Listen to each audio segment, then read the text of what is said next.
Hey there, and welcome back to another episode of On Your Terms. I'm your host, Sam Vander, and I'm so excited to share this guest episode with you today. Today, we're talking to my friend and my colleague, Katie Horwitch. Katie is a New York City-based writer, speaker, mindset coach, and the founder of Want, Women Against Negative Talk. It's a platform and a podcast by the same name that gives you tips, tools, motivation, and inspiration to move forward in your life by shifting your negative self-talk. It's so important that Katie is doing this work, and her work has appeared on CNN, The Cut, Mind Body Green, and so much more. You might have even worked out with her on the app Aptive. Katie is super cool. I've spoken with her at conferences before. We've met in real life, and I'm just really excited to bring this conversation to you today. I'm so curious about self-talk myself. I personally don't know a ton about it other than just knowing, maybe a basic definition or something like that. So I was really curious to get to talk to somebody who talks about self-talk for a living. And I also wanted to know how we could get better at it. And particularly, to just talk with Katie about how self-talk issues or little things that we've got to navigate come up for us as entrepreneurs.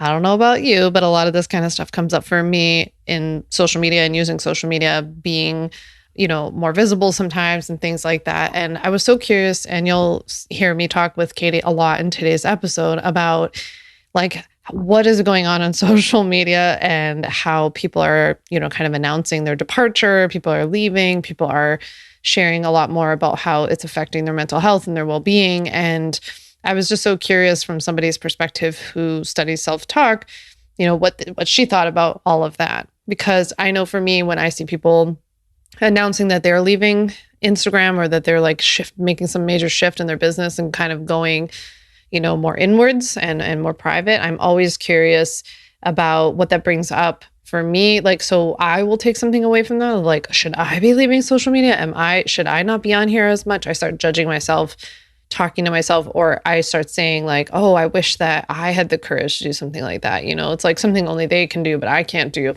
And then I always am curious as to what's been coming up for them, what's going on for them that led them to this decision. So we talk a lot about social media in general, people wanting to be on it less, but also trying to build their business there.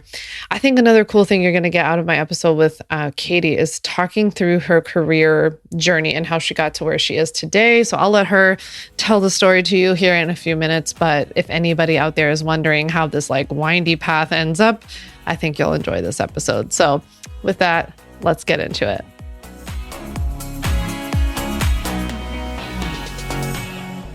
Hey, Katie, how you doing?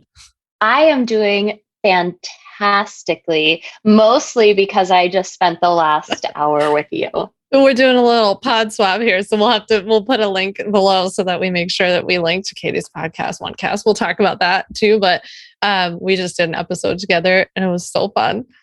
It's so good. It's so good, everyone. I can't wait for people to hear it. I can't wait to listen back to it. And I was just there. Do you ever listen to your own podcast episodes? Someone asked me this the other day. I do. I listen to every single episode. I edit most of them myself. I have someone that I call on if I'm just super, super overwhelmed and I need help. So I listen from different perspectives. And I think that part of that is from my acting and performer background is that my first pass around, when I'm first listening to the episode from editing, I listen from the guest and if it's an interview, the guest's perspective and the listener's perspective, the audience's perspective, because I want to get my ego out of the way so that I can serve them and give the listener the best listening experience possible. And I want the person who's been on the podcast, if they listen to their interview, which hopefully they will, I want it to be something that they're proud of. Mm-hmm. And so that's my first pass or my second pass. And then when I listen back when it's published, I listen from a sort of self-mentoring perspective. So listening for, okay, well, when did I feel like myself? What did I like? What did I not like? And really listening proactively, because I don't know if you feel the same way, but it can be very, very easy to get into that self-critical mindset when you're hearing yourself, especially because as humans, the way we hear ourselves in our head is very different from the way we hear ourselves out loud. So I really, over the years, have practiced putting that part of myself aside in service of like the greater scope of work, if that makes sense. Yeah, that totally makes sense. I think that's a really good tip for people to know too, and to do a little like self-auditing as they're listening back to their own content, or if they are going to start a podcast. I've been getting a lot of questions lately about starting a podcast, and maybe we'll loop this into the tips as well. But you mentioned your acting background. I know a bit about it, but I would love for you to share with everybody a little bit about what you did before what you're doing today. Yeah. So I went to school for drama, specifically for musical theater. I started acting when I was probably in fifth grade. Like I did school, the yearly school shows and holiday shows since I was in kindergarten, but I started doing like plays and musicals when I was in fifth grade, I believe. And I loved it so much. And something that I found was really interesting is as I started to get more immersed in the theater world, was a total theater kid in high school, president of Theater Arts Club, director of the a cappella group. Like I was that person. And I realized that being on stage for me was less about getting lost in a character and more about becoming more of myself. I always felt like the fullest version of myself when I was on a stage. And I went to school, like I said, for drama, for musical theater.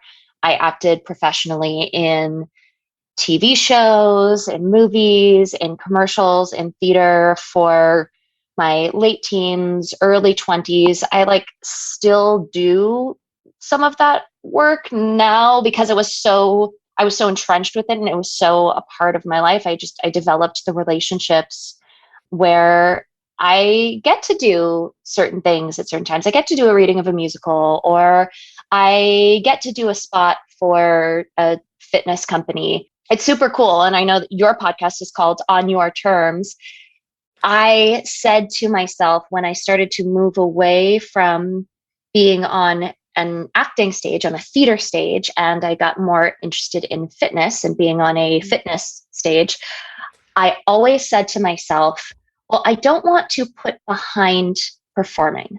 I just want to do it on my terms. Mm-hmm. And I realized that a lot of the world that I was being surrounded by in that theater performing world, especially as a 20-something and an early 20-something-year-old, it was a world that involved a lot of games that I didn't want to play. And not only did I not want to play, but they didn't feel within integrity to be playing. And I define integrity as when the intent that you have matches the impact that you have.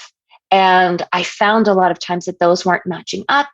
And moreover, that was affecting how I was able to basically be myself on a stage. And so when I found fitness, which came after struggling with eating and body related disorders throughout, really, if I look back throughout my teens, and really it came to a head in college, I found that fitness and being a group fitness instructor specifically was a place where I was able to be on a stage and be fully and completely myself. And it was the stage that felt the most natural to me. And what's really cool now is that beyond just like doing an acting gig or a performance gig here or there, I feel like my work now is taking so much of what I loved from so many different aspects of my life and the different facets of my career up until, now as a 35-year-old. Mm-hmm. It's taken the stuff that I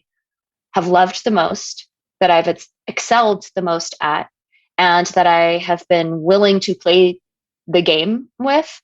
And I'm able to be my fullest self here now using all of that stuff. So it's interesting. My life doesn't look the way that I thought it was going to look, but in so many ways, it feels the way that I hoped it would feel. Like all the elements are there. Yeah. Yeah, that's for sure. I think there is a certain element of like acting and theater that goes on in what we do anyway, right? Like there's so much, and I know you and I will talk a lot about social media today, but I feel like when I look at social media as a theater kid myself growing up, I feel like I see a lot, not any good, but just I enjoyed it. So I feel like I could see a lot of that, of like just putting on the space sometimes, or having to show up in ways because it's also our job, right? So it's like a weird intersection of like, you have to be here in a way, in the sense that I know we all choose to be here and choose to be on social media, but we choose to run our businesses there. And then in order to run our business there, you have to show up in a certain way. And so sometimes I feel like there can be certain like acting elements even that come into what we do. 100%. And where it can get dicey, I think, for some people is when you feel like you are playing a character online and you are losing yourself in that character. And so a question that I always ask, even just like my friends, when we're talking about social media, whether they use it for business reasons or for personal reasons, a question that I ask is like, do you feel like you're playing a character when you're on social media, and how are you intending to show up? Something that always kind of weirds me out is when I meet someone, whether it's over the Zooms or if it's in real life, when I meet someone and they are not at all the way that they project themselves to be online. And I'm like, well, that's interesting. And this isn't even like, okay, well, they've face-tuned themselves, or like they're super made up all the time in their pictures, like that, whatever. It's more, who are you projecting yourself to be? Who are you convincing people you are? And like, how okay are you with the ramifications that will have? Because social media and the internet is a huge part of our lives now, that it will have ramifications and implications in your real life. How okay are you with that either level of connection that people have to you, or that level of disconnect that people may feel from you? Because it can go in either way. There are some people who feel as if they need to share, and I've been this person for sure. I've been on both ends of the spectrum, where I felt like I need to share every single little piece of my life, and I had zero boundaries in place. And what that ended up doing was it opened up conversations with people that I actually didn't want to have. That felt too intimate, that felt too close to the heart. But I felt like in order to be quote unquote authentic, I needed to like give all my goods on the internet. And so now what I put into place is that I share what feels personal, not what feels intimate. And that boundary, that line is always changing. And that's something that has been a helpful, a useful guiding force for me. I really like that. What feels personal, but not intimate. That's a really good way to put it. I feel like I say this like every other episode, but my friend Naomi from the Lifestyle Edit, she always says people are entitled to parts of you, but not all of you. And I always think that's like a helpful way for me to think of it, as like, I don't share all parts of my life, or even all parts of something that's going on. Like I've shared openly that my dad is dying of cancer. And, I've shared openly about this, but like, I don't share hardly anything about what's actually happening. Not in a like lie kind of way, just in a like, it's not really everybody's, you just need to know like the basics of what's happening. You don't need to know all the intimate details. So I think that's, like you're saying, it's such a hard line to draw, but also it's a fluid line. Like these things keep changing as our lives keep changing, as the apps themselves, keep changing, and how people use them as well. But we'll get into it, because I have so much to ask you about it. But I'm so curious to like, so from Katie doing commercials and acting and being on stage, and then starting to do fitness and group classes, how did like self-talk first come into your life? Where did that enter the picture on a professional level? Oh, goodness. Yeah, that's a great distinction on a professional level, because if you go back into my journals, there are like poems that I wrote myself when I was 12, 13. And I look back now and I'm like, this is not very far from the stuff that I'm writing about now. And I think that I was always aware. I was always highly, highly aware and attuned to what was going on around me and what was going on within me and how those two intersected.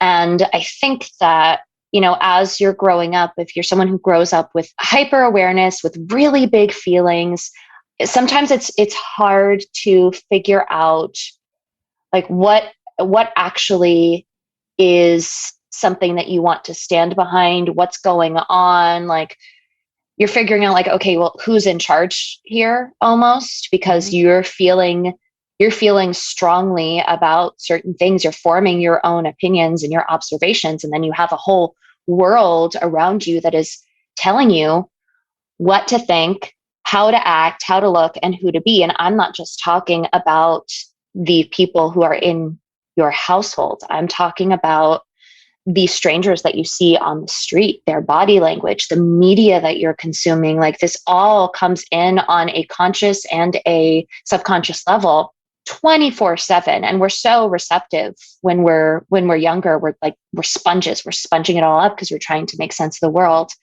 And the way that entered my life in a professional sense is when it was really when I started to get interested in fitness as a career. And to be completely honest with you, it intersected with my acting life, because as an actor, by necessity, you need to get another job, because it's a gig career for the majority of people. You don't know when the next gig is going to come, and you need to have a way to make money. And so I was someone who, I had worked retail, I had done restaurant work, and I was like, I don't want to do that. I need to do something that is at least a little bit related. And talking about like the game, I didn't want to play the game of working as a receptionist in an agency and then like working my way up, or networking, which there are many people who have done that, and that's perfect for them. For the person that I am and the way that I take in the world, that was not the right path for me. And I was like, well, cool. I could be, and this is before it was like a cool thing to do, I could be a group fitness instructor, get to be on a stage, get to move with music. You know, it's very much like dancing. My specialty is that I teach indoor cycling, I teach spinning. And so I get to curate playlists, I get to curate a mood, I get to craft an experience. And this is something that I can basically have job security no matter where my acting world takes me, because there will always be gyms and community centers. Like, there will never not be a time where there are not people who want to make movement a part of their lives. And what I started to realize is that the way that people talk to an audience and the way that people talk to themselves and the way that those intersect in a group fitness environment is really, really powerful. And I was noticing the ways that not just my inner monologue was being affected by the different classes that I would take and the different instructors that I would take and the way that the music affected me, but I would see how that would affect other people in class or friends or family members, and the way that they would not only talk about themselves or their bodies or being bad, the narrative like working off stuff. But I also noticed how that would work its way into people's conversations outside of a fitness realm, and with myself included. And it was really during the time where I struggled with, multiple different eating and body related disorders, from orthorexia was the big one, to flirting with anorexia, flirting with exercise bulimia, laxatives, like all the different things. And a lot of the conversation around those types of mental illnesses in the early 2000s. First of all, no eating disorders were widely mainstreamly referred to as mental illnesses. It was like, it's about food and it's about your body, which eating disorders and body related disorders, they are mental illness. Mm-hmm. And because of that, there weren't a lot of resources for me to tap into to address exactly what was going on with me. Because I was like, well, but I'm not doing this. I'm not doing this, but I am doing these other things. So it's like, where do I even go? Where do I even fit in? And because I had that hyper awareness, that hypersensitivity, I realized that I really needed to use that as my biggest ally in the moment. And I was like, I need to understand what is going on around me and what's going on inside me and how those intersect and how that is triggering me in certain instances. And so I'm kind of backtracking a little bit from where we just were in the fitness industry, but I realized that a lot of the conversations that I would hear, again, not just from family or friends, but just from the world around me, were a lot of people bonding over negativity and self-deprecation as emotionless as saying, oh, the sky is blue, or, oh, I think I'm going to wear a dress today, talking about their body, their capability, their worth. And I realized that it was this language that we were using to bond and to gain acceptance, really. And there's been studies now that have been done that actually have proved that bonding over negativity, whether you're talking negatively about yourself or like gossiping about other people, it is a way to build trust with other people. It doesn't have the best ramifications, but it's a way to build trust. And so I realized that was happening. And then once I became a fitness instructor, I realized that that was actually a really powerful avenue to help start an internal conversation with people that maybe they wouldn't be receptive to in another environment. Because when you're working out, when you're moving your body, whether it's doing yoga or you're going on a run or whatever you're doing, you're putting your body through a state of stress. And not all stress is bad stress, but you're putting your body through a state of stress. And so you get into a vulnerable state. And when you're vulnerable, you're more receptive to what is being handed to you, what is being fed to you. And so I realized that fitness was a really powerful way to get that across. And at that same time, this all like literally happened within like a matter of maybe 5 months. At that same time, that was when the Dove Real Bodies commercials started to come out. Do you remember those first commercials? Yeah, where it was like a line of women. They're all different ages, stages of life, races, body types, and they're all wearing basically like white underwear, like a tank top and bras. And the commercial was, at the time, it was incredibly revolutionary because that was the first commercial of its kind, major commercial that was about body acceptance and loving yourself and loving your body and using that. Like they didn't even show the product. It wasn't like, I love my body, I'm putting on this lotion. It was like, here's what we stand for as a business. And I remember seeing that while I was on vacation with my family. I'm working through this eating disorder, body related disorder, mental illness stuff. I am getting interested in the way that fitness can be used to help people and not harm people. And I see this commercial and I was like, this is the most amazing thing that I've ever seen. This should be a larger conversation, because also you can't just look in the mirror all the time and say, I love myself, I'm beautiful. So there should be something that helps people when they can't look at themselves and say, I love myself, I'm beautiful.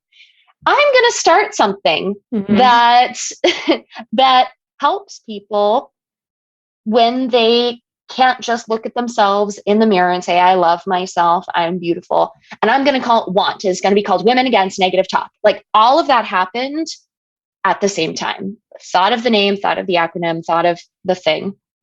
And I know that that you've talked about this, like when you started your health coaching business, and you talk about this on your podcast about people starting things from a very personal place and a personal need. And that's a great thing. That's a great why. That's a great like origin story of your business. At the time, that was 2007, 2008. I had no idea about starting a business. I thought it meant putting up a website and selling t-shirts. And I wasn't trying to start a t-shirt business. So I did those things, but I realized later on, because it fizzled out the first time, sort of like went into the background. I realized that I had thought of the thing that I so deeply needed in that moment, 2007, 2008, Katie, needed want so badly. However, I didn't know how to deliver on that. I just knew that this was this thing that I wanted to see. And so even though that sort of faded into the background from a business perspective, that led me to exploring what is it about self-talk that I actually believe in, stand behind, want to learn more about. What do I know? What do I not know? Where do I see the gaps? What do I get angry about when I see it talked about in other places? And that led to, whether it was through fitness or through, I was an editor for a wellness lifestyle magazine for a while. Wherever my career took me, I always had in the back of my mind this idea of, well, what's really the most important is the story that we're telling ourselves all of the time about ourselves, and not just from a feel-good place, but from a very urgent place. Like I really from early on started to believe and see evidence of the way that we talk to ourselves about ourselves isn't just about us. That also informs how we view other people, how we relate to other people, how we take ourselves out into the world. And so everything that I did had that in the background. And sort of streamlining ahead now to 2013, 2014, I had this feeling of, I'm supposed to be doing more. I was sitting behind a desk for most of the day. I was commuting a ridiculous amount of hours, and I was teaching fitness early in the morning, late at night, because I felt so passionate about being able to be on a stage in community with people and helping to spark this dialogue in people and getting feedback on like what actually was working for people. And I started to feel like I'm supposed to be doing something more. I'm supposed to be doing something more. And what I realized is that as I was doing more work in the wellness realm, the way that people were talking about self-talk or your inner voice, there was still so much that was so problematic about it, and continues to be problematic about it, where you're villainizing part of yourself, calling it your inner mean girl, your inner critic, your inner like all of these names, like calling your inner voice like jerk face or something.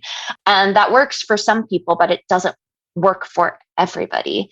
And also, a lot of people were talking about it as like only relating to your body and your body image.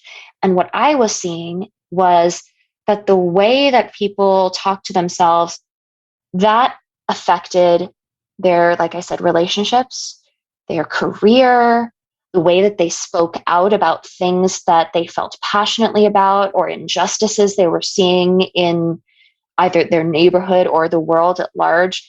And I realized that this idea that I had 7 years before that I was actually on the right track, and that from what I could tell and what I could gather, no one had created it yet. Mm-hmm. And I was like, this is what you're supposed to be doing. And I had the technical expertise and the professional know-how to be able to start something up at that point. I knew more of what I wanted to create. And I also knew that I had separated myself. I had enough separation from the me that needed that so much, and the person who was able to support and hopefully help that person, that I was actually able to hopefully be the person that I needed when I was younger, without taking things to heart so personally, especially, when so much of the business lives in the online space.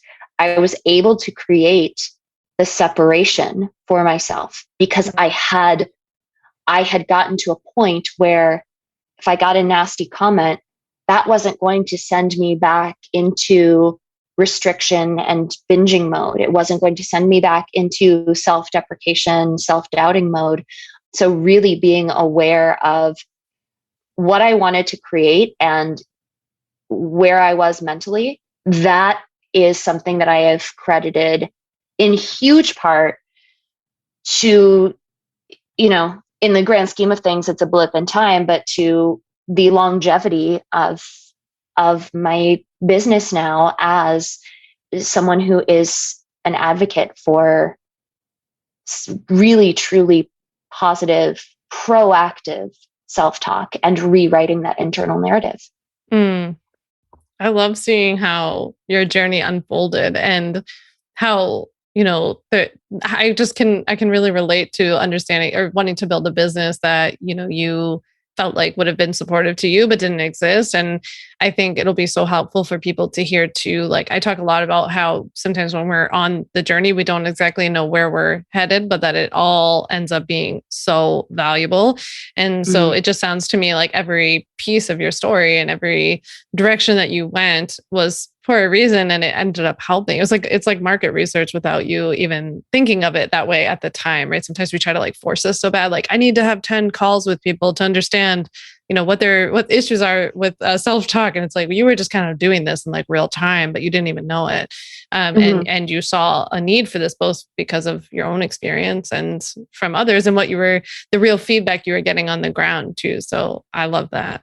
I think it's so interesting, but I was curious what you think too about, you've been in the game long enough to know, what changes have happened or what changes have you seen since the use of social media has just gotten so much bigger. When you started and you were dipping your toes into this, Instagram wasn't even really a thing. And then definitely not store wasn't at all. And then Facebook was hardly a thing.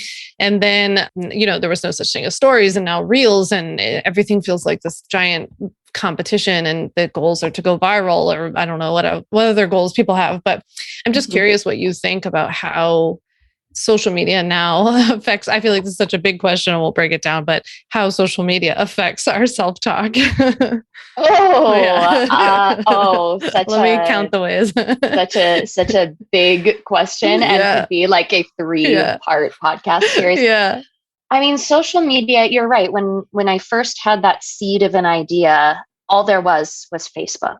And it's actually kind of cool. Like I have, Facebook will show you like on this day, like I have that post of like when I launched Want back. That's so cool.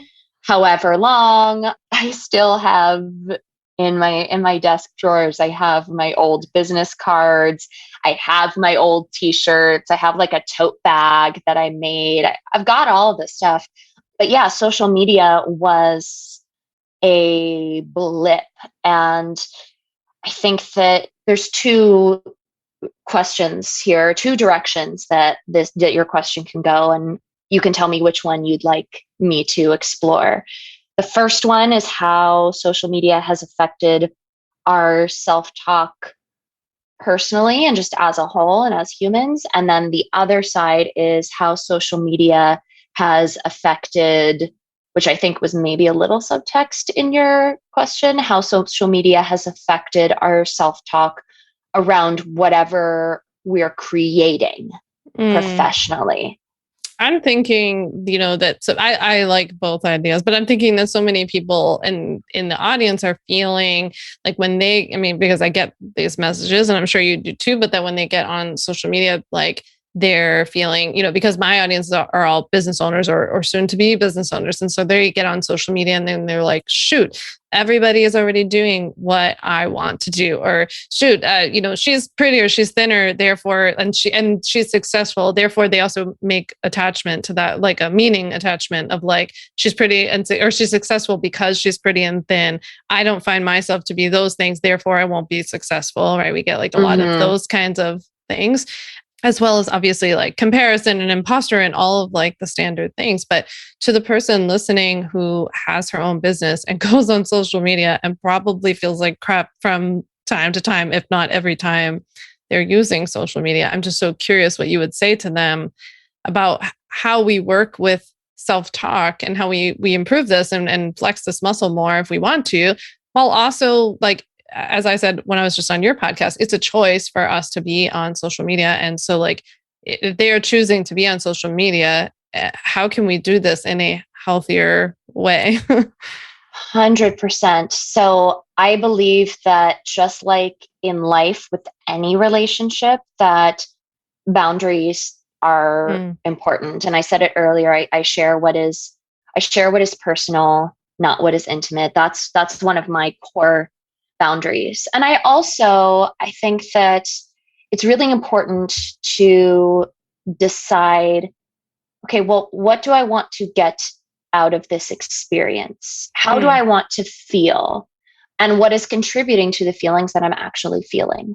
So for me, I like viewing social media as like one, before even the acting and everything, I thought I was going to be an animator for Disney. I'm a visual artist.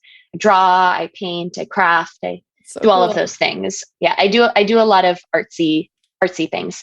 And I like to view social media as one big art project or scrapbook or journal.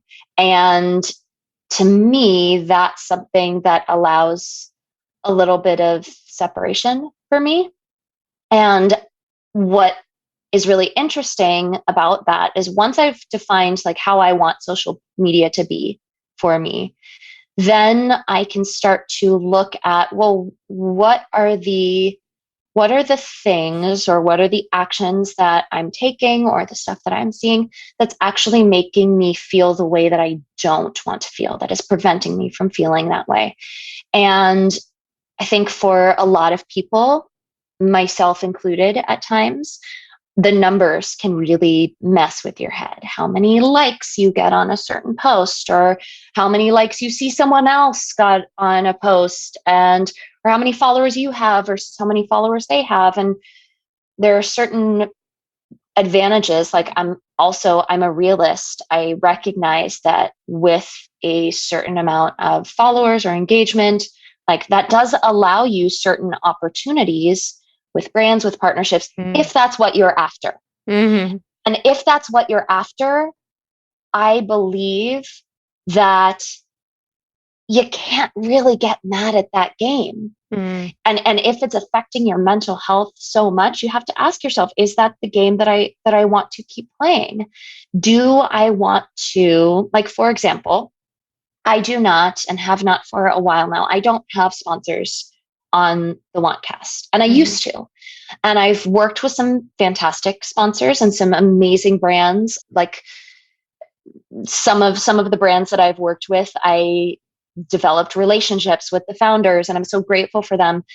And I also realized that if I wanted to get deeper into that game, then I don't know if people realize this, but there are agencies that work with brands on getting ad placements. And what ends up happening is that you work with this agency or you work with the brand, and you basically need to give them the number that they can expect as far as how many people you think will listen to the episode in a given amount of time. Like there's a lot of metrics involved, and it's, you know, it's business because they want to know that they're making a worthwhile investment. And for me, and for the way that I want to run the Wantcast, the Women Against Negative Talk podcast, I am someone who I want to be able to be fluid with it, because I started the podcast when I was still working that full-time job, commuting ridiculous hours, teaching morning and night. I published once every 3 weeks because that was the schedule that worked for me. I've also published every single week. I've also published every other week.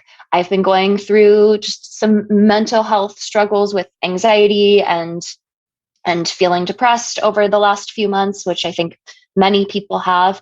And so I have had, sometimes I have like a once a month schedule.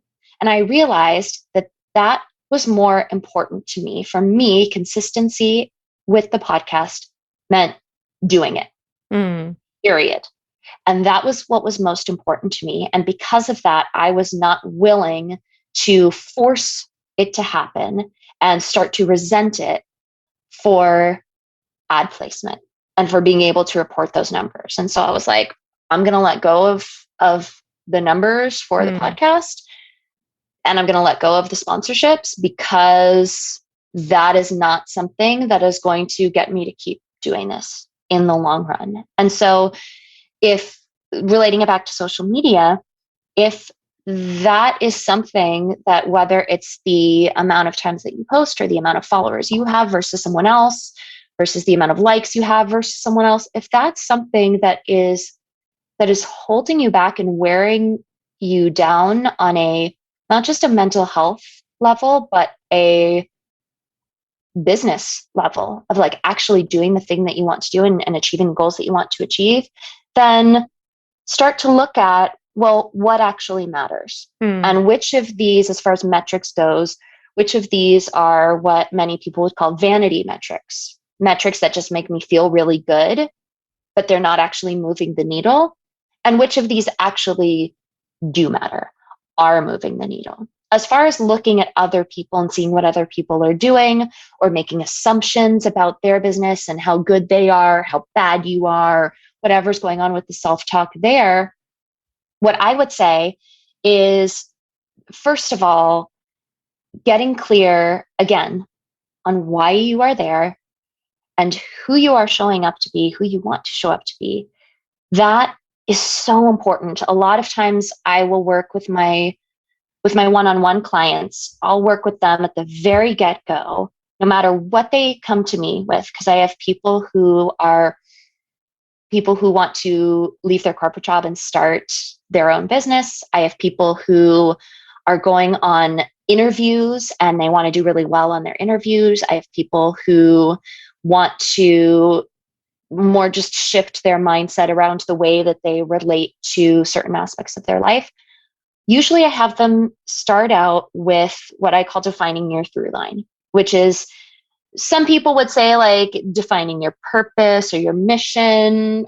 I like to think of it as a little more simple and at the same time all encompassing as that. It's the common theme in everything you love and the common goal in everything you do. And it's a little statement, few words. It doesn't have to be in like your LinkedIn profile or your Instagram bio or on your resume. It's just a way for you to come back to who you are and what you stand for. And what I have found, both with myself and with others, friends, colleagues, clients, is that when we're not solid in our through line, then we start to look for that from other people, because we think like, oh, well, I don't know the answer, so maybe they have the answer. And it comes from a great place. I believe that self-talk inherently isn't good or bad. It's information. And what's really interesting, going back to like calling your negative self-talk, your inner critic or your inner bully, it's really interesting is that part of you actually wants to help you out. It has a motivation and a reason for being there that is for your greater good, its tactics are not the best. They're either outdated or they're just not working. So what would be interesting, I wonder if someone is listening to this podcast and is that person who's looking to other people and comparing themselves to other people or making up a story about the other people and how they relate to that other person. Mm-hmm. I wonder what would happen if you asked yourself what that part of you is trying to accomplish by making those comparisons or telling those stories.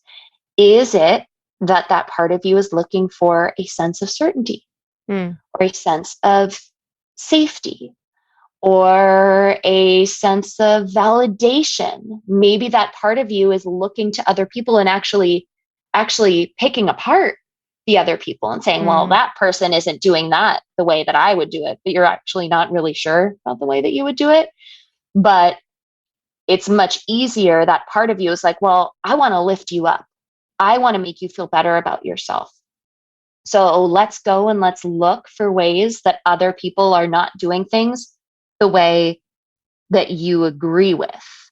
And so trying to find out what that motive is and then figuring out how can I get it in a different way is a nuanced and intricate and effective way to actually start to shift that self-talk for the long run. Because while affirmations and mantras can work for some people, and they can take a phrase like, I am strong or I am worthy, and leave it at that, for many of us, we need a lot more proof to actually be able to believe I am strong, I am worthy, I am talented.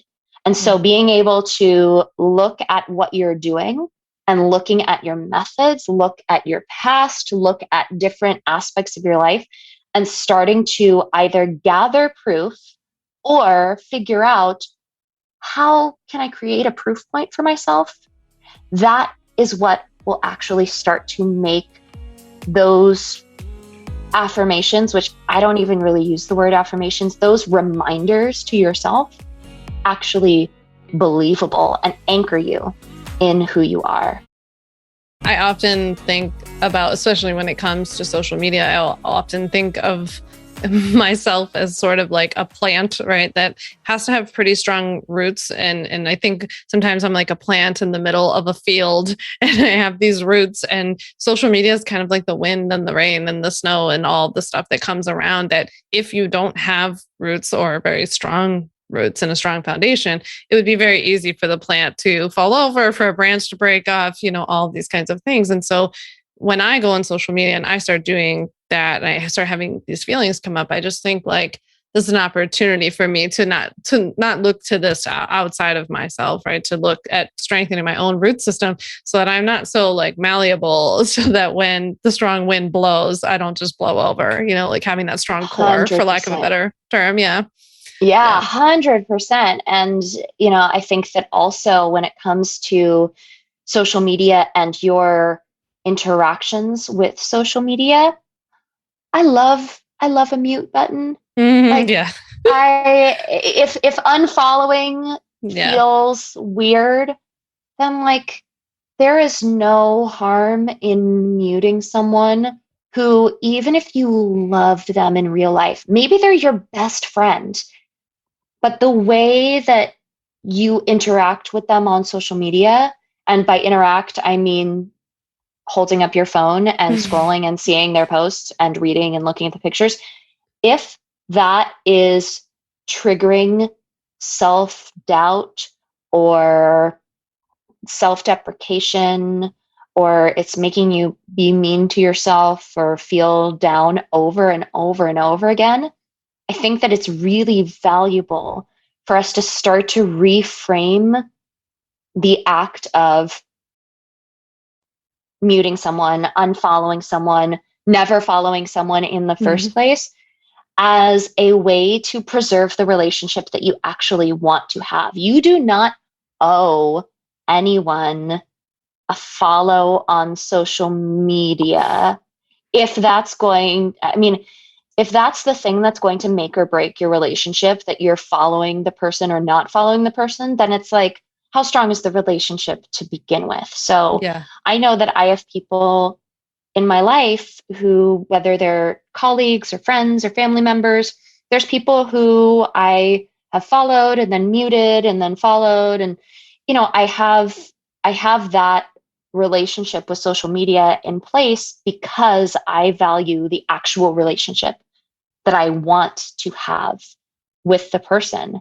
Because I don't want everybody, also, it's really important to recognize, and I'm kind of going off on a tangent right now because I'm getting really, really pumped up and fired up about this. We also have to realize that everybody's using social media for different reasons. And someone who is posting all of their wins and all of their celebrations and all of this amazing stuff that they're doing on social media, like, if you are starting to feel triggered by that, there's so much there. First of all, that's not a them thing, that's a you thing. And that also begs the question of, why don't we think it's okay to celebrate our wins or to celebrate other people's wins? And like, what if they are struggling through a deep, dark time in their lives, and the way that they're using social media is a tool to remind themselves of the good that actually exists in their lives? We never know what is going on and what the reasoning is behind why someone is using social media. And so I think allowing the person grace and allowing ourselves to put whatever boundaries in place we need is really, really important, to not develop resentment of someone else or resentment of yourself. Yeah, I always encourage people during those moments to be introspective and be like, do you share every single moment that's going on in your life? Like, well, why is it any different for them? If they, just because they have a big platform or something like this, it's like, you don't share that either. So sometimes like, oh yeah, right, that's right moment, it's a little disorienting, but yeah, you're right. I mean, everybody comes to social with different goals and objectives, but also to your point too, like some people may have different pressures on themselves, that if they have sponsors, I know someone in particular has a very large, platform, can't talk about certain things because of like sponsorship opportunities, different business opportunities, their business partner. It's like all of this kind of, like, there's just so many things. And to your point earlier about how you've met people in real life who turned out to not, maybe be like, it was like they were acting on social media. I feel like I've had the same experience where I've judged someone negatively because of what I've seen. And then I meet them in real life and find out they're a really normal person who has like all these other interesting things about them, or difficult things they've been going through. Or, I'll share with them what's going on with my dad. And they're like, oh, my parent actually had cancer too. And you're like, wow, I thought your life was like totally perfect because of whatever I see. But those are always wake up calls to remember. And I really do want people to take more responsibility for how we take this information in, because it's like people are just putting stuff out there, but it's up to you as to like, what do you want to do with this, and how strong are your roots that you're not taking this in and letting it knock you over. But 100%. And to the people who are listening, who are business owners, and they do feel these pangs of comparison or imposter. I hear a lot of, especially in my audience, because of what I do, I feel like a lot of people feel like they need another certification, or they're not smart enough, or they're, especially in our space where maybe if someone's becoming a health coach and then they think, well, but there are RDs and physicians and nurses, like there are all these rungs above me of people who are going to be trying to do things like me. What would you say to this person who's trying to work on their self-talk? How do they get started in improving this? Yeah, I think that just like with the numbers and the metrics and like the game to play, there are certain things where you do need a certification. And there are certain things where like you really can't be giving certain counsel. Like, I don't want a surgeon operating on me who watched a lot of YouTube videos and just read a lot of books and it's like, I'm self-taught. No, I want someone who went to school and has a degree and has checkpoints in place. Beyond that, I think that because that is something I think, especially when you get into the more nuanced and more sometimes obtuse industries of like, okay, well, like health coaching, wellness coaching. Well, what does health mean? What does wellness mean? I think that a question to ask yourself is, do I think that I need this certification because I actually need it? Like, what is the payoff of this going to be? Or am I just looking for something to make me feel like I know more? I deserve to be here. A lot of people feel like they don't deserve to be in the room, or a lot of people have similar situations that I did where they left corporate and then they're going into something that is not as accepted or understood by society. It's really easy to walk into a room and say, hi, I'm a lawyer, to explain, hi, I'm a coach who helps people do this, this, and this. It's much more complicated. People aren't aware of it. And so I feel like a lot of people struggle with feeling like they've got to continue to do this to prove it to somebody that they're worthy of being there and being part of the conversation. 100%. And there are ways to develop expertise or like thought leadership, for lack of a better term. There's ways to do that without being like, okay, I need to be the most certified person in the world. And if you're going to do that, then you have to ask yourself, how am I going to be responsible with the information that I am giving out? Like, I have all over my websites, my products, my everything, like what is on here is not substitute for therapy or a psychiatric help or a doctor. And being really mindful and very self-aware about what you're speaking about that is just your experience and what actually can or maybe does apply to people other than yourself. Because something that can happen, I've seen it happen a lot in our space online, is that people will take their one experience and then say, like, I did this, and so here's how you can do it too. And that can be really dangerous, not just from a mental, emotional level, but depending on your area of work, like from a very small perspective. And this is a trendy thing that happens online. And so I do not mean to like call anyone out who does this. I just am maybe asking people to be a little more mindful around this and how they put little disclaimers around it. But what I eat in a day posts. Oh yeah. Those, or this happens a lot in the fitness world of like, here's the exercises that I do for my arms, whatever it is. It's like, you have a very specific physiological, biological makeup that is going to make you respond to food and nutrients and movement and exercise in a way that is unique to you. And so if you are telling people, oh, just eat these things and you'll get this way, at the very base level, you're making false promises, or you're making promises that you can't stand behind. And that's like the low level, like not even close to worst case scenario in that example. And so for someone who is thinking, well, I need more certifications or more training, like get the amount of training that makes you feel solid and also allows you to see what is yours alone and what can be more universal.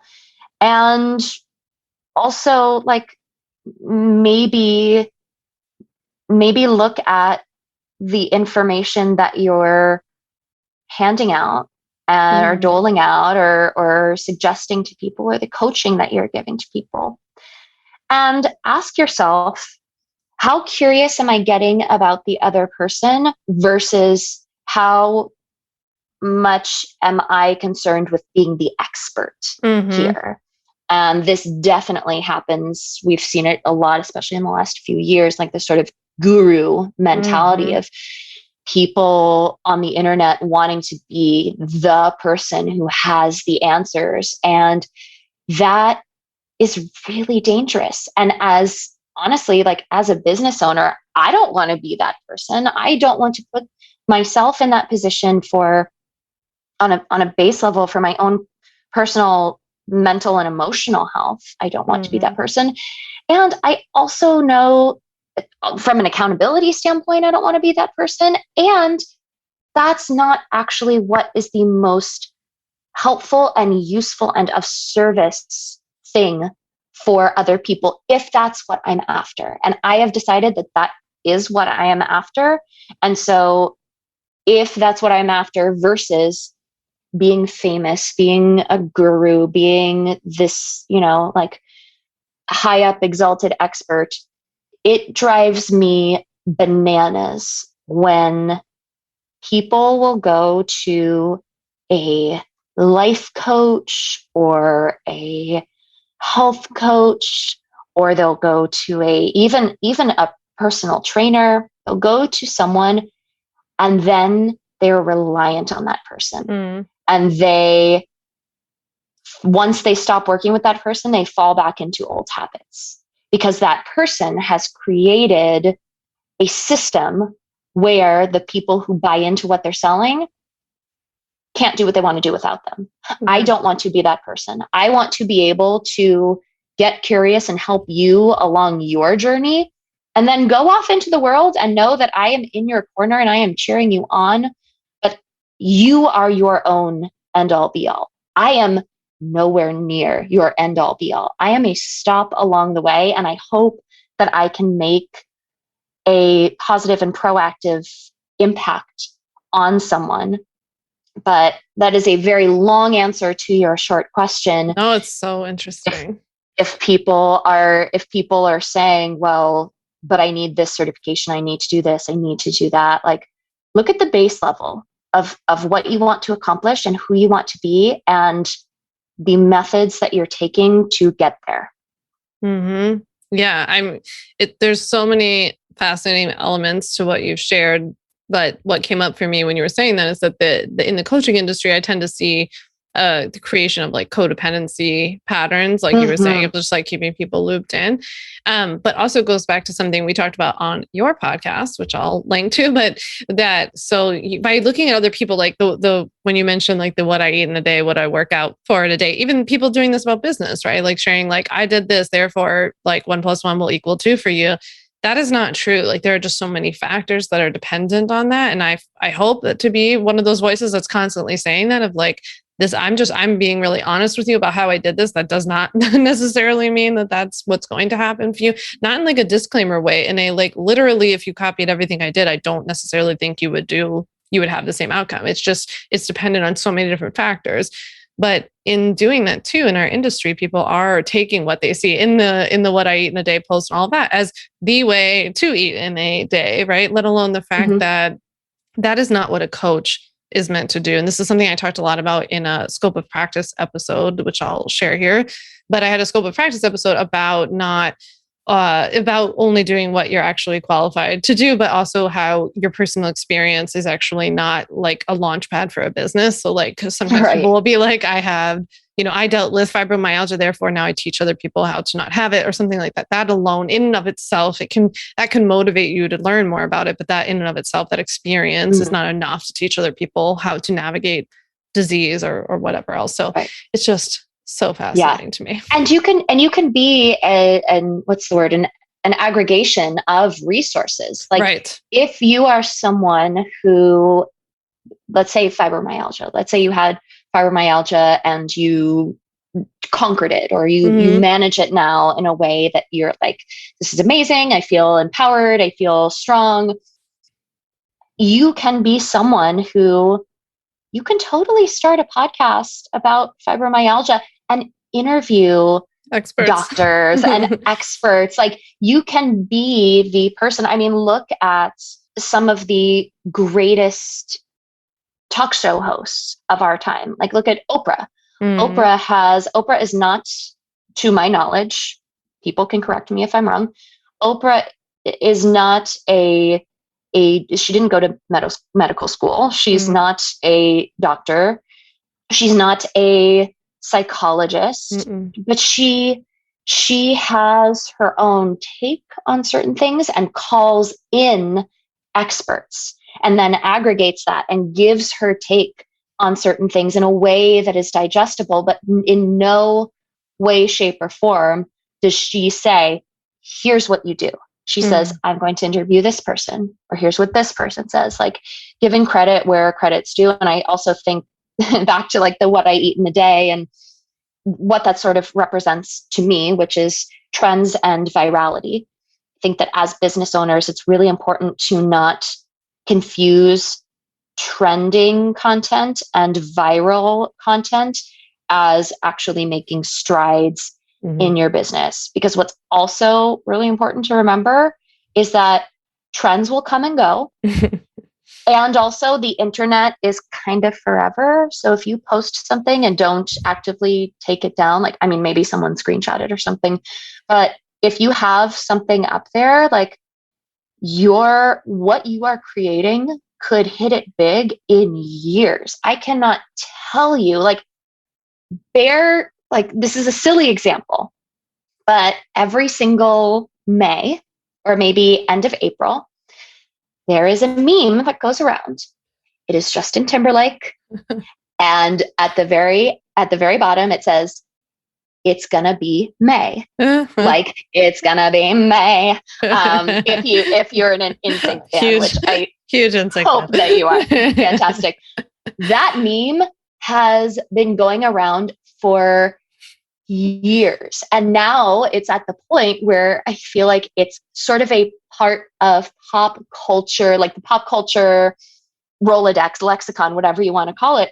That meme started like, if not more than a decade ago, at least a decade ago. Like you never know when what you create is going to make the impact that you want it to have. And so staying within integrity in yourself, creating the work that you believe is the work that is the right work for you to be creating, and letting go of the timeline of that, especially with the way that social media is, the way that the internet is in our lives.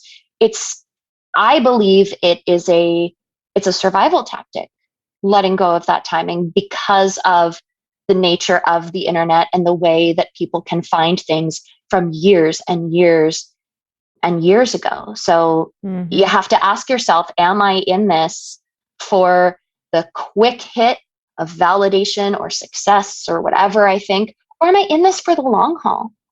Yeah. Yeah. And that can be a hard question to like grapple with. Yeah, for sure. Because it's tempting. I'm a very long haul person, but I can see how people get distracted by the temporary quick hits, especially when you feel like, the long haul takes time. It took years and years to get any traction. I felt like no one was listening for a long time. So I could see why that would be tempting. And I have a lot of compassion for that, but it's also not, in my opinion, the best business move. So yeah. No. And do the things in the short term that can feed that part of your brain and your ego. Like also your ego isn't a bad thing. It's just a thing. This is there. Yeah, exactly. Like we talk about it, like it's this evil ego, and we're all like the ego wants so much, wants you to climb the ladder and do these smarmy things. Like, no, it's really good to have a healthy ego, and to be able to celebrate yourself, and to be able to have your own back. And so explore, what are the things that I can do to feel the way I want to feel? What are the small things that I can do on a daily, weekly, monthly basis to feel like I'm making traction, to feel like I am, what I do matters. And what of that is what can I do that's also in my control? Because there's going to be so much that isn't in your control. And that's something that's a big conversation about Instagram right now, and the algorithm. Yeah. The algorithm, all caps. and how much that will show you or not show you other people's content based on whatever's going on the back end. It's like, you can't control that, but what can you control? And there have been, just from a social media standpoint, there have been posts of mine that have gotten reach beyond what I ever thought I could get. And they've been posts that are like, oh, I told a story about bagels and bagels and self-love and traditions and whatever.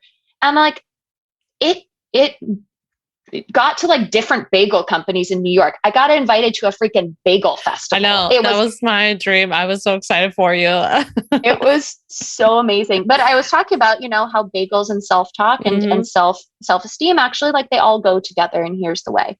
And then there's other posts that I've created that are more educational posts where I'm like, I feel so strongly about this. And like, I really want to help people internalize this. And I hope that people save this and they're going to be able to get it. And it's like, I look on the back end and not even like, forget about the likes or the comments, like the amount of accounts that it actually reached is like minuscule, like maybe 1% of the total people who follow me. And it's like, that's not in my control. Yes, there are certain things and certain ways to strategize. And for that, I would say hire a social media strategist so that you don't get in your head, and so that you have someone who is actually an expert and who can actually say like, this is what matters. This is what doesn't matter. And here are the things that you should and shouldn't care about. But the main thing that I can control is my through line, what I feel the strongest about, and what I want my legacy to be, as far as when it comes to my relationships with other people and my time on this earth. That is what I can control. And so I can just do the very best that I can in that realm. And as long as I'm focusing on that, like if I let that go, then what else do I have, really? Yeah, I'm so with you. I'm so damn sick of hearing about the algorithms. I'm like, not only can we not control it, they don't owe it to us anyway. And I'm like, you can only do what you can do. Like, it just seems so silly. I just saw somebody say the other day she was quitting because of the algorithm. It's like, this has always been the algorithm. Like, welcome to the party. But it's just so funny to me. I'm like, I don't know what the big deal is, but. And there's like so many more interesting conversations, I think, that we can be having about social media and the dynamics on social media and our relationship with it and the self-talk around that. There's so many more interesting conversations, I believe. Yeah, than the conversation about the freaking algorithm. Not to mention the fact that I always am telling everyone, like, I built my business up pretty good when I had a small audience. Hardly anyone was seeing my post then. It hasn't really gotten that much better. So it's like, I think there's all this like false pressure too, on exactly how many people do need to see your content. And like, if you're there to run a business, you can do a lot with a lot less than you think. But anywho, I could talk to you all day. One little story about that. Teeny little story. So I did an Instagram live a while ago, and I did it. It was like an interview. Someone else was on it. And I did it, and it didn't get nearly as many. I thought that it was awesome. I was like, this is so great, and people are going to love this. And it got a small, in relationship to the other Instagram lives I've done, like small for me. It didn't really move the needle at all with anything, except there was one woman who saw it. She reached out to me and she was like, hey, I saw your Instagram live with so-and-so. I love this. Very long story short, she has now become a close friend of mine.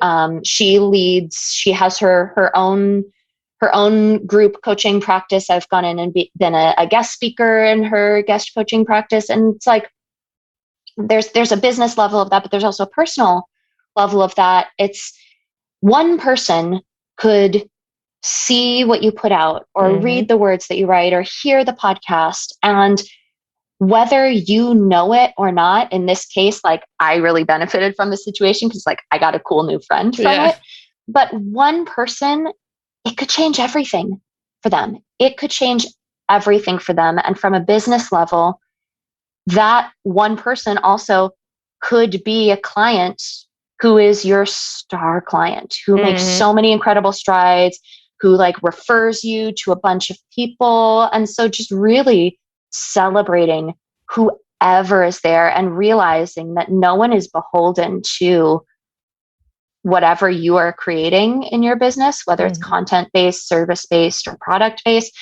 No one is beholden to that, and they're choosing to be there. Like, that is something whether it's 3 people or 3,000 people, I always feel so honored that people are trusting me with their time and their energy and their inbox and their brain space. It's just, it's really incredible. Yeah. And that's my story. Is. Yeah, I love it. I'm so glad you shared that, because I talk a lot about how we all focus so much on the monetary, like the revenue and the goals and all of this, but there are so many other things like connecting, making friends. But I'm so glad that you said that. And by the way, speaking of newsletters, because I know that you have to go to voice class, I want you to tell everybody how they can get your newsletter, because I'm on it and I love it. So I would love for you to tell other people. You're awesome. Thank you. They can sign up at womenagainstnegativetalk.com.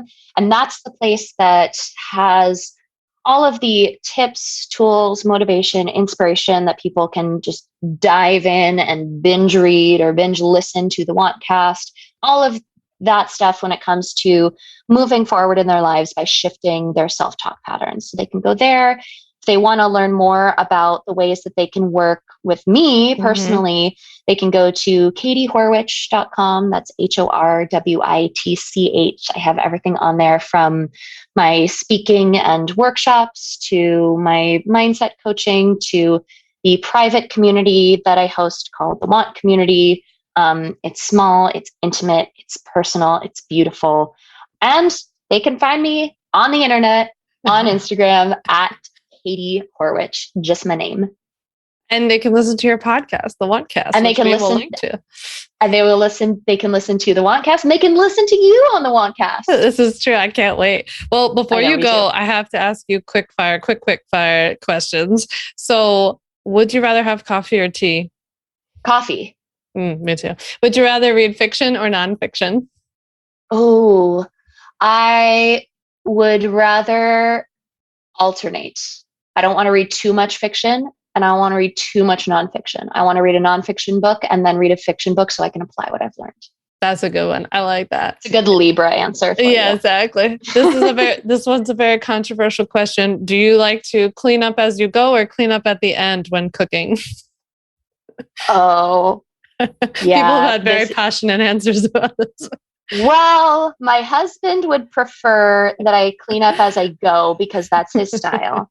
I like to clean up at the very end. So I do it all at once because I want to cook the thing and then have that moment of like, I'm a crafter. I do art. It's like I want to make the art project and then put away the tools. Yeah. That's how I view it. Yeah, I'm with you. Okay. And would you rather hit up a fancy restaurant or the best food trucks in New York?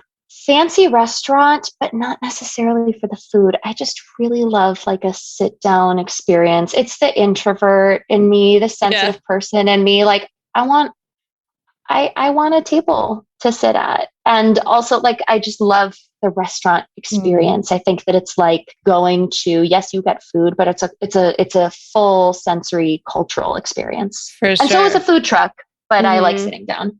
I hear you. Okay. And then because it's you, I just have to ask you what your favorite bagel order is. My favorite bagel order is, I will give you the general order and then I'll give you the specific for anyone who is in New York or visits New York. My bagel order is pumpernickel bagel. If they don't have a pumpernickel bagel, I will get a poppy seed bagel, but it has to have a lot of poppy seeds on it because I don't want it to just taste like a plain bagel with some seeds on it. Take the bagel. You scoop it out. There's a reason for that. You toast it. Inside, on both sides, you put cream cheese, just plain cream cheese. And then you put tomatoes on top. You put cucumbers on top. And sometimes you put lox on top. You scoop it out, not for stupid diet culture reasons. And I can't stand that diet culture has ruined scooped out bagels. The reason you scoop out the bagels is it becomes a little moat for the cream cheese and you get the proper ratios of bagel to schmear. Mm-hmm. If you are in New York, there is actually a place called Bagels and Schmear that I do love. It's in Gramercy area. But one of the best bagels that I've ever had is, and one of the most unique bagels, it's from a place called Bagel Pub. And there's a few locations in Brooklyn. They're about to open one in Manhattan. They have a pumpernickel everything bagel. So you get all of the best things about the everything bagel. But what I don't like about the everything bagel is it just tastes like a lot of things. Mm-hmm. So then you put the pumpernickel in the mix and you're like, are you freaking kidding me? And then you add all of the stuff on and it's fantastic. That sounds amazing. And if you want bagel recommendations, like hit Katie up. Just hit me up on Instagram or email me. It's Katie@womenagainstnegativetalk.com. I will give you bagel suggestions for whatever part of the city you're in. That's amazing. Look at that. Always providing service. I just aim to be helpful. Yeah, exactly. Well, I say our next podcast is all about bagels. If you're up for it, I'm up for it. But I can talk about bagels all day long. Well, thank you so much, Katie, for being here. I really appreciate it. And I hope you have fun at your voice class. And everybody make sure you reach out to Katie and say hi, get on her newsletter, listen to her podcast, do all of the things. Awesome. Thank you so much. This was such an honor and I loved this conversation and getting to spend my afternoon with you. Thank you. You too. I'll see you later. Thanks so much for listening to the On Your Terms podcast. Make sure to follow on Apple Podcasts, Spotify, or wherever you like to listen to podcasts. You can also check out all of our podcast episodes, show notes, links, and more at samvanderwielen.com/podcast. You can learn more about legally protecting your business and take my free legal workshop, 5 Steps to Legally Protect and Grow Your Online Business at samvanderwielen.com. And to stay connected and follow along, follow me on Instagram @samvanderwielen and send me a DM to say hi.